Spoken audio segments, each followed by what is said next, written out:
გურჯაანის საბიბლიოთეკო გაერთიანებაში საქართველოს გარემოს დაცვისა და სოფლის მეურნეობის სამინისტროს წარმომადგენლებმა შინაური მიუსაფარი ცხოველების კახეთის რეგიონული სააგენტოს თანამშრომლებთან სამუშაო შეხვედრა გამართეს.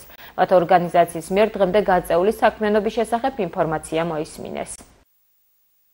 შეხვედრა შეეხო რეგიონულ ასე ვთქვათ ცხოველთა მიუსაფარი ცხოველთა თავშესაფარის შესახებ, რომელიც გარემოს დაცვითი პროცესურად ჩაიარა, ეგრეთ წოდებული გარემოს დაცვის ზემოქმედების შეფასება, რაც გულისხმობს ორგანიზაციის საქმიანობის შედეგად თუ რაიმე მავნეს ზემოქმედება შეიძლება მოხდეს გარემოზე, ამ მიზნით შემუშავდა გარემოს დაცვის შეფასების პროექტი, სადაც დეტალურად იყო აღწერილი ინფორმაცია, რა ტიპის საქმიანობა, რა ტიპის ნარჩენების წარმოქმნა ხდება და ამის გაუუნებელყოფა განადგურება.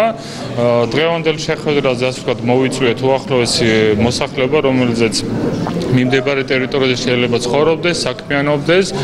ამ შეფასებამ აჩვენა, რომ არსებული საქმიანობა რაიმე უარყოფით ზემოქმედებას არ ახდენს როგორც გარემოზე, ისე ადამიანის ჯანმრთელობაზე. შესაბამისად აუხსენით და ვაჩვენეთ, რომ მიუსაფარი ცხოველების პრობლემა არის საკმაოდ დიდი და ეს ორგანიზაცია, ამ ორგანიზაციის არსებობა ეს არის პრევენცია, რომ შეამციროს რეგიონულში ასე ვთქვათ უპატრონო მიუსაფარი ცხოველების, ამ შემთხვევაში შინაური ძაღლების ან ასე ვთქვათ კატების არსებობა და მაქსიმალურად ხელი შეუწყოს, რომ მსგავსი ასე ვთქვათ მიუსაფარი ცხოველებიდან გამოწვეული პრობლემები შემცირდეს, როგორც მოსახლეობის დაკვენა ან დაავადებების გადატანა, რაც როგორც შეიძლება იყოს სოფის ან სხვა.